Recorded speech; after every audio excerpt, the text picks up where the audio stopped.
ada syair-syair guru tua gitu. Yang bilang jangan malas, alangkah jauhnya kebaikan dari orang-orang malas nih kan. Kayak berarti kita ini harus serius emang, nggak boleh malas-malas. Apalagi kalau memang saya udah niatnya kepengen berangkat ke Hadramaut, mau kuliah di sana. Jadi harus ijtihad betul-betul deh, mesti usaha betul-betul. Assalamualaikum warahmatullahi wabarakatuh. Alhamdulillah wassalatu wassalamu ala Rasulillah Muhammad ibn Abdillah wa ala alihi wa azwajihi wa dzurriyyatihi amma ba'd. Alhamdulillah hari ini kembali lagi bersama saya di podcast Madinatul Ilmi, salah satu lembaga dakwah pondok pesantren Al Khairat Madinatul Ilmi Dolo. Hari ini kita akan berbincang lagi dengan santri pondok pesantren Al Khairat Madinatul Ilmi Dolo. Assalamualaikum warahmatullahi wabarakatuh. Waalaikumsalam warahmatullahi wabarakatuh. Alhamdulillah di sini kita telah hadir dua orang santri kita. Yang satunya namanya? Nama saya Ardiansyah. Ardiansyah. Ini Ardiansyah asalnya dari Pantai Barat. Pantai Barat. Tepatnya di desa apa? Labean. Labean. Oke. Kemudian yang satunya juga santri kita. Namanya siapa? Ismi Abu Bakar Adni Assegaf. Abu Bakar Adni Assegaf. Asalnya dari mana? Dari Jakarta, Ustaz. Dari Jakarta. Jadi dua orang santri kita hari ini, keduanya ini adalah kelas 1 aliyah, atau kalau di luar itu tingkatannya sederajat atau sama dengan sekolah SMA. Sekarang mereka menempuh jenjang pendidikan di kelas 1 aliyah. Kurang lebih begitu ya. Iya, Oke. Yang ingin saya tanyakan, saya mulai dari Ardiansyah dulu. Ardiansyah, kenapa mondok? Alasan saya mondok mungkin sedikit dipaksa orang tua. Dipaksa orang tua. Oke, ya, terus? Cuman seiring berjalannya waktu,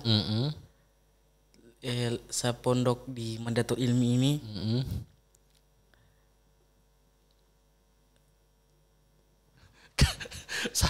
Santai Ardiansyah, santai saja. Saya cuman tanya alasannya kenapa mondok. Awalnya kan tadi katanya Ardiansyah dipaksa orang tua. Lalu kemudian setelah itu saya beradaptasi di pondok pesantren Madinatul Ilmi ini. Mungkin beradaptasi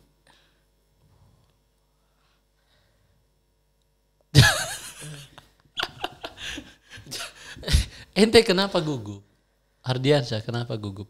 baru pertama kali saat masuk podcast. Baru pertama kali masuk podcast, wajar dong. Yes, pertama kali masuk podcast lalu kemudian gugup tidak perlu. Ini paling yang nonton pun pasti akan memaklumi.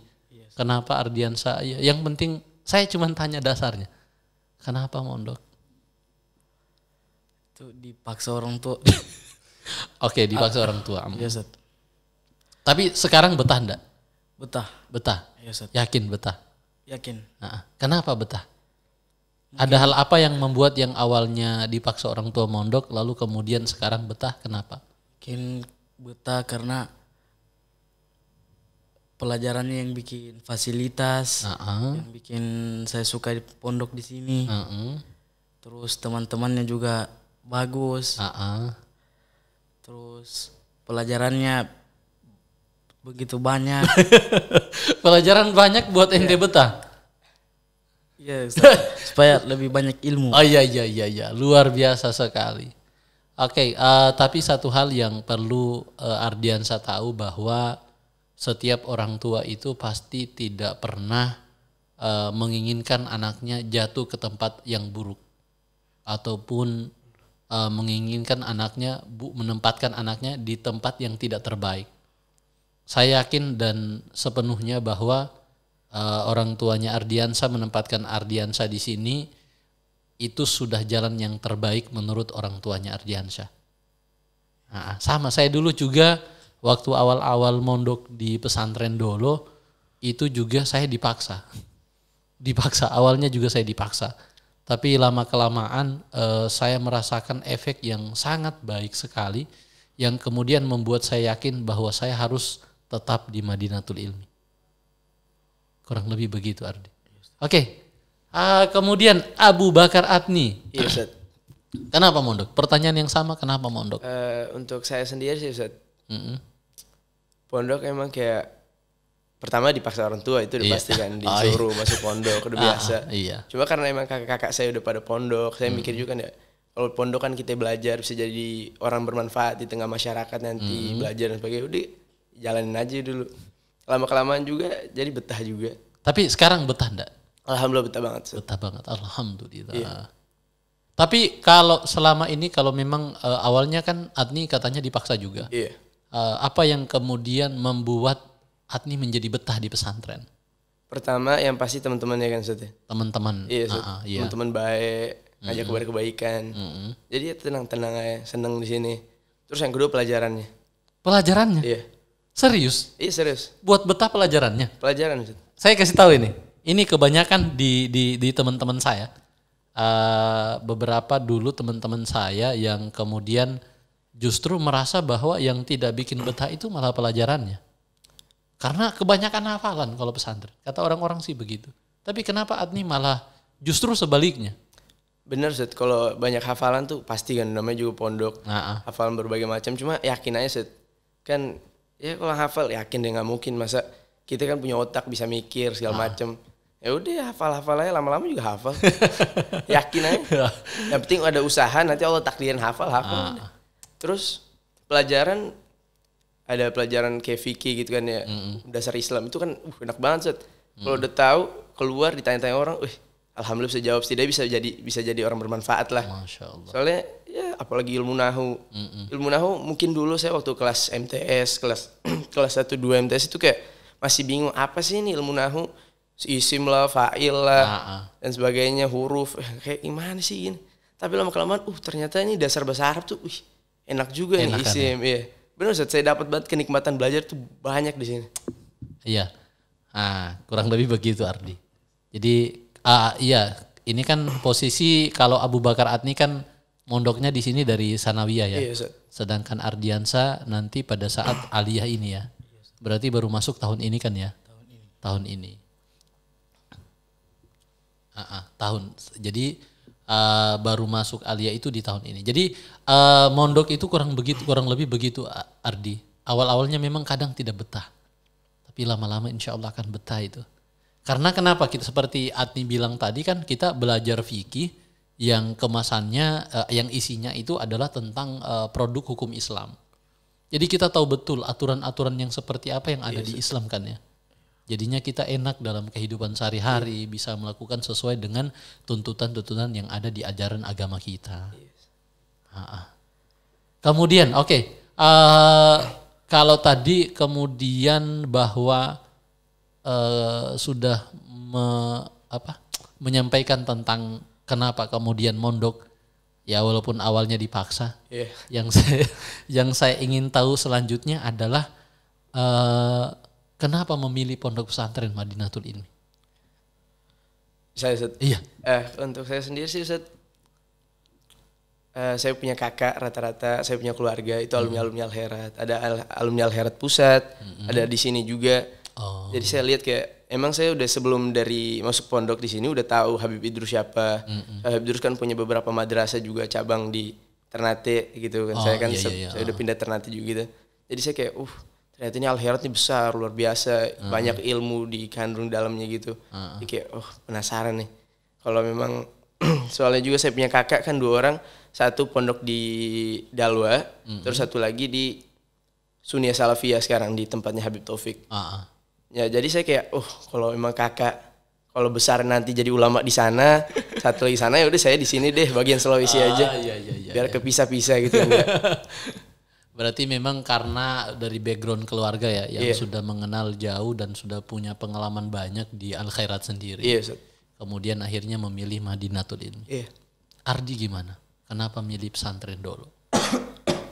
Kan pesantren ini banyak. Biasanya artinya pesantren itu pasti punya kelebihan dan keunikan masing-masing. Dan itu menjadi hal yang sangat indah kalau di pesantren. Nah tapi kan dari sekian banyak pesantren, kenapa kemudian Ardi memilih pesantren Dolo? Kenapa memilih pesantren Dolo ini? Kemarin keluarga bapak saya Iya. alumni sini. Hah? Siapa? Alumni sini? Iya. Keluarganya alumni sini? Iya. Siapa? Namanya Ikhtiar. Dari mana asalnya? Dari Jalan Nangka. Oh, dari Palu. Dari Palu. Terus? Terus bapak saya tanya sama keluarga ini, anakmu kok kasih sekolah di mana? Sekolah di mana? Terus dibilang begini, sekolah di Madinatul Ilmi Dolo. Nah, terus bapak saya bilang begini, kita cek dulu pondok itu. Berarti memang karena ada keluarga yang sekolah di pesantren sini. Akhirnya kemudian setelah dicek baru apa?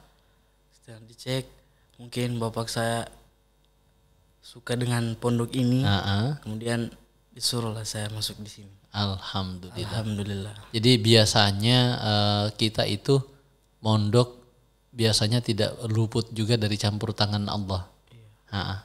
Biasanya kita sudah menentukan pilihan, tapi kadang-kadang kenyataannya berbeda. Mungkin itu hanya sebagai wasilah, tapi pada kenyataannya Ardi sudah memang digariskan untuk mondok di sini. Oke, selama mondok apa kesan yang paling berkesan yang Adni ataupun Ardi rasakan selama ini? Kalau Adni mondoknya sudah berapa tahun? Kurang lebih udah mau masuk 4 tahun sih. Masuk tahun keempat ya. Iya. Kalau Ardi? Belum sampai sebulan, Ustaz. Belum sampai sebulan. Ya, mondok berarti di sini. Oh, belum sampai sebulan. Mondok di sini. Mondok di sini. Berarti memang sebelumnya di mana? Mondoknya di mana? Di MTS An-Nur Buuts. Oh, MTS An-Nur Buuts, kemudian pindah di sini. Baru 1 bulan di sini berarti? Iya, Ustaz. 1 bulan. Oke, selama 1 bulan ini apa sudah ada tidak pengalaman yang menurut Ardi itu berkesan sekali?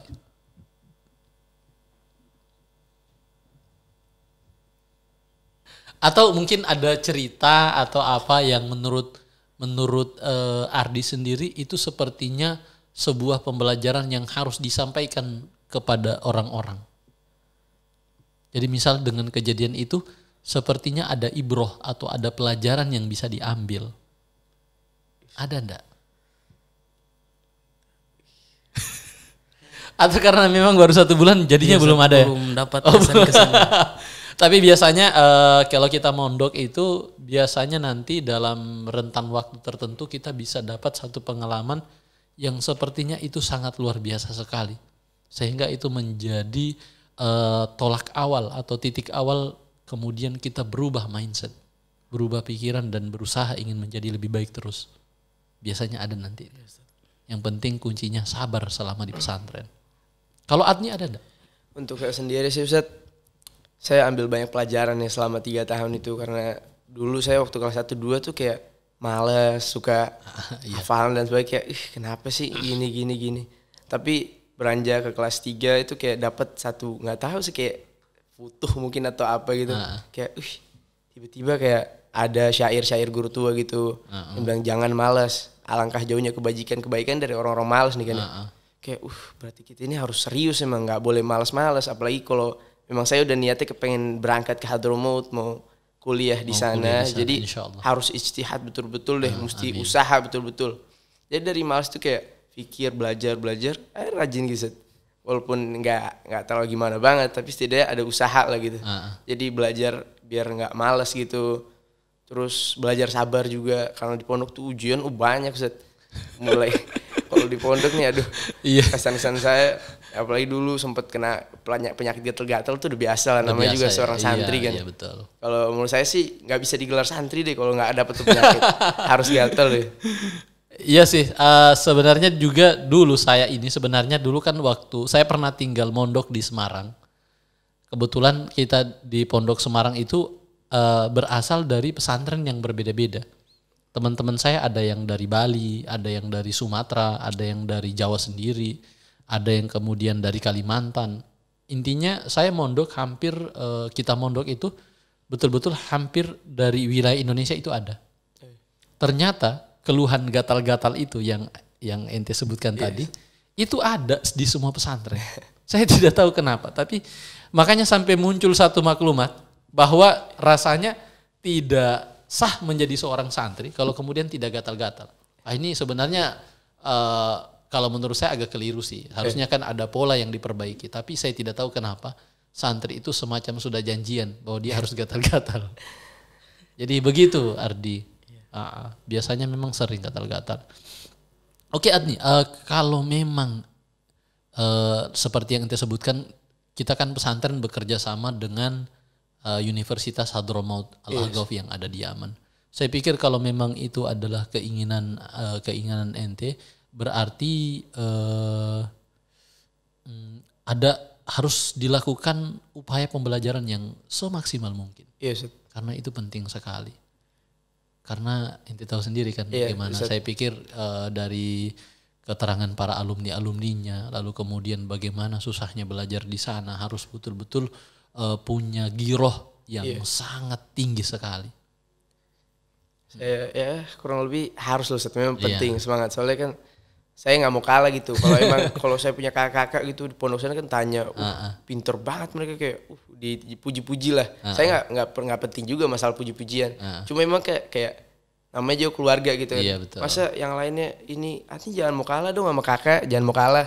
Ini kakak ini udah gini. Wah Atni nggak terima nih, kayaknya harus lebih deh. Makanya berusaha deh, usaha.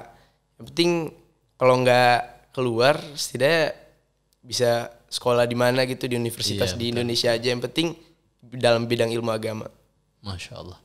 Kalau Ardi mau fokus di bidang ilmu agama enggak? Atau pengen nanti mau fokus di bidang ilmu lain? Lebih tepatnya mau fokus di bidang ilmu agama. Agama. Masya Allah. Memang berarti Ardi niatnya masuk ke pesantren ini, walaupun baru 1 bulan ini, memang niatnya mau belajar ilmu agama secara sungguh-sungguh berarti ya. Oke, Ardi, harapan apa yang ingin kau dapatkan di Madinatul Ilmi?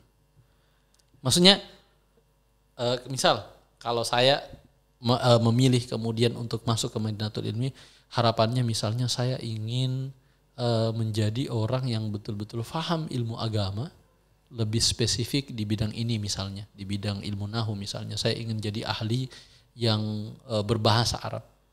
Kalau Ardi pengennya seperti apa? Harapannya begitu masuk di Madinatul Ilmi. Harapan saya mungkin setelah tamat dari pesantren ini, amin, insyaallah. Saya ingin kuliah.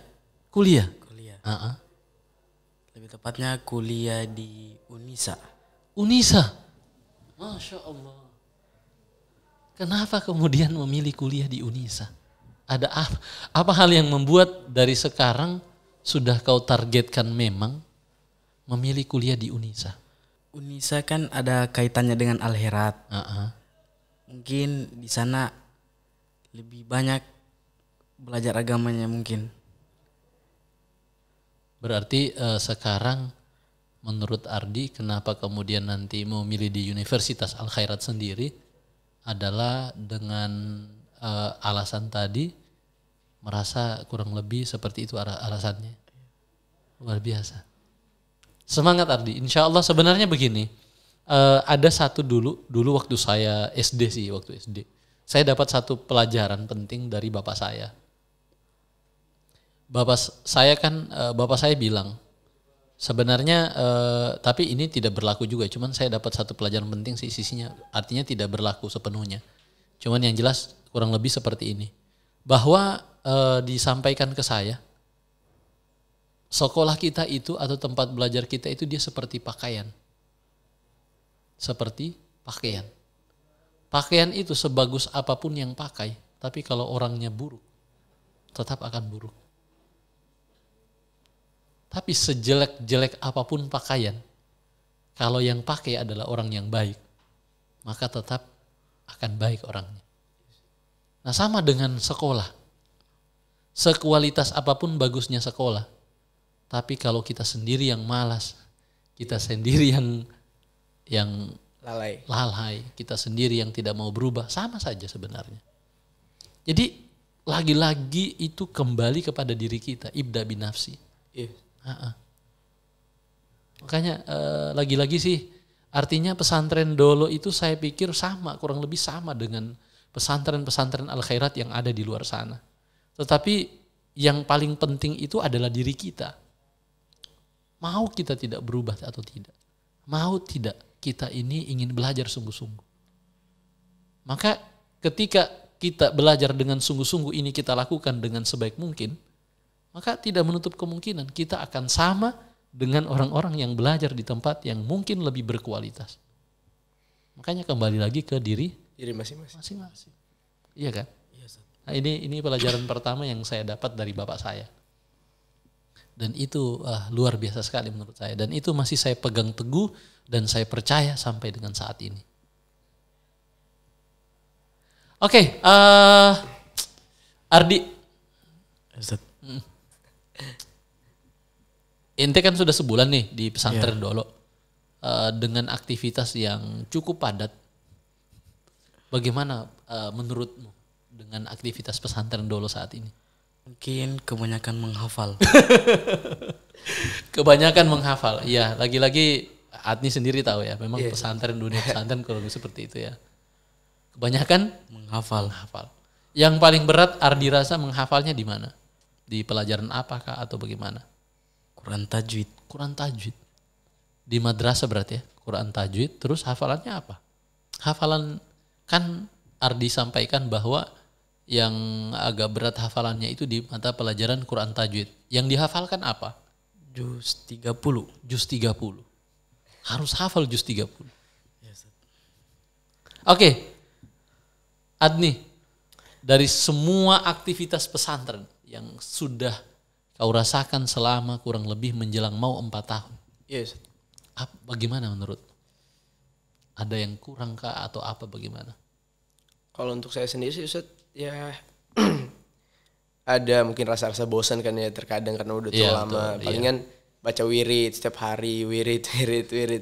Tapi nggak apa-apa lah buat isi buat itulah. Tidak bisa bersihin hati gitu. Iya betul. Untuk pelajaran sendiri saya mah happy aja Ustaz untuk soal hafalan ya. Dan insya Allah kan ditargetkan emang kita lulus dari sini tuh insya Allah 6 juz. 6 juz? Iya Ustaz. Ditargetkan ya. Iya Ustaz. Berarti kalau tidak sampai 6 juz tidak lulus? Enggak apa-apa. Palingan kurang lebih 5 lah mungkin atau apa. Insya Allah. Saya kan ya lagi diusahakan lah Ustaz tidaknya. Untuk menurut saya sendiri hafalan itu sih nggak ada yang berat-berat banget sih Ustaz. Alhamdulillah soalnya saya suka. Kalau itu pelajaran saya hafal kayak kalau saya suka nih yang pelajaran. Jadi saya rasa kayak gampang. Enak aja gitu di ini di otak nggak lama kemudian baca-baca hafal. Karena mungkin saya rasa saya suka sama pelajaran ini. Jadi kan hobi saya gitu. Apalagi emang saya paling suka itu kalau dalam pelajaran sejarah. Sejarah? Iya, saya suka banget sejarah. Sejarah berarti tarikh ya? Atau Sirah Nabawiyah? Sirah Nabawiyah. Berarti kitab Khulaso dong? Khulaso ya. Terus? Itu pelajaran sejarah saya suka banget karena menceritakan tentang kisah Rasulullah, para sahabat, tabi'in, para aulia Allah itu suatu hal yang paling saya suka. Biar bisa nanti diceritain ke orang-orang, ke anak-anak, ambil kisah-kisah, ambil baiknya gitu kan ya. Itu suatu hal yang paling saya suka banget. Ardi ada enggak mata pelajaran yang menurut Ardi itu sangat luar biasa sekali? Maksudnya biasanya nih ya, kadang-kadang setiap siswa itu menyukai satu pelajaran tertentu. Kayak saya dulu itu waktu MTS sukanya pelajaran bahasa Indonesia. Waktu MTS. Saya tidak tahu kenapa itu naluri yang terbangun di dalam diri saya suka pelajaran bahasa Indonesia. Sampai-sampai saya punya keinginan untuk mau jadi guru bahasa Indonesia. Tapi begitu pindah aliyah, pelajaran yang saya sukai beralih. Saya lebih dominan suka ke pelajaran gawaid. Saya tidak tahu kenapa. Tapi saya rasa namanya manusia itu lagi-lagi naluri ya, kita tidak bisa tebak. Kan tergantung bagaimana pengalaman kita selama belajar. Kalau Ardi ada enggak? Mungkin pelajaran bahasa Inggris. Kenapa? Karena saya suka berbahasa Inggris. Sebelumnya kan di sekolah yang lama. Setiap hari harus pakai bahasa Inggris. Setiap hari pakai bahasa Inggris tuh. Jadi Saya suka pelajaran bahasa Inggris. Suka pelajaran bahasa Inggris. Berarti memang karena suka dan mudah enggak menurut Ardi? Insya Allah mudah. Mudah ya. Iya. Itu lagi-lagi sih tergantung ke diri kita. Jadi kalau memang mau suka bahasa Inggris, digeluti sampai betul-betul jadi faham dan ahli. Itu yang lebih penting. Tapi catatan kecilnya, Ardi, kita belajar di pesantren ini kan lebih utamanya kita ingin tahu betul tentang aturan agama. Ini yang tidak lepas. Karena belajar tentang hukum yang ada di dalam agama Islam itu adalah kewajiban mutlak yang tidak bisa ditawar-tawar oleh seorang muslim. Mau tidak mau dia harus tahu. Yes. Itu penting Ardi. Jadi silakan belajar bahasa Inggris misalnya. Tapi lagi-lagi konsekuensi mutlak yang harus kita tahu bahwa kewajiban kita mempelajari ilmu agama itu adalah betul-betul kewajiban mutlak yang tidak bisa ditawar-tawar. Yes. Karena kita adalah seorang muslim. Oke, kayaknya minum. Ya, ini kita ada produk Taris Water. Ini Taris Water ini adalah produk air minum dalam kemasan. Ini produk asli pesantren. Yang buat pun, yang kelola pun adalah santri kita sendiri. Kita kalau semisal ada penonton di luar sana yang mau memesan, bisa dikontak melalui nomor telepon yang akan kami terakan di keterangan atau deskripsi dari video ini. Ya, silakan diminum kalau mau minum. Kayaknya tadi kita sudah lama ngobrol ya.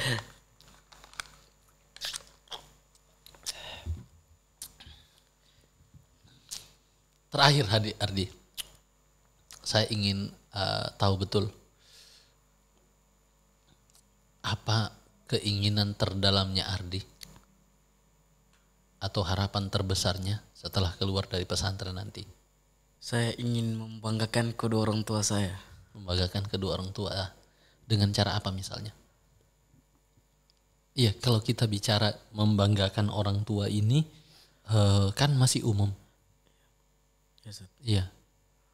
Ardi dengan cara apa ingin membanggakan orang tua? Siapa tahu mungkin ini nanti ditonton orang tuanya Ardi di rumah.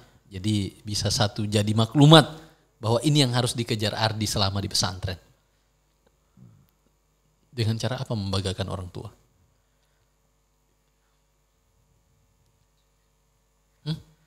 Dengan cara apa? Dengan cara belajar bersungguh-sungguh, memahami agama. Atau misal saya ingin jadi seorang dai yang betul-betul istiqomah di jalan Allah agar orang tua saya bangga, misal begitu. Kayak tadi belajar, oke. Saya pikir belajar itu adalah kewajiban mutlak. Mau tidak mau juga harus kita lakukan.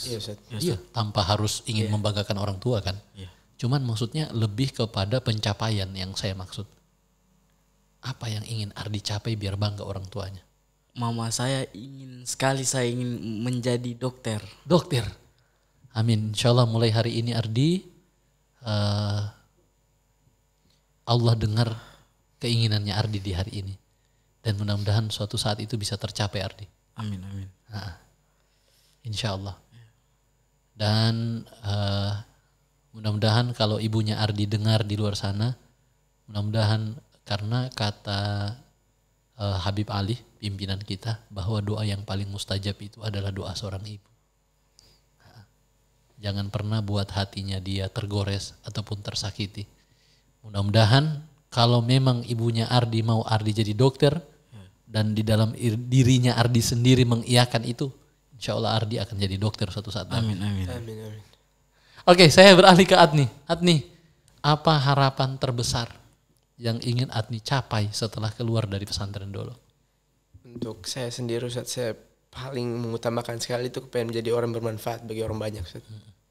Mengajari, kita belajar di pondok agar bisa memberi pelajaran kepada orang-orang di luar tentang masalah agama. Karena untuk dilihat dari sekarang ini Ustaz, berbagai macam kayak pergaulan di luar, kasihan orang-orang di luar sana tuh Ustaz.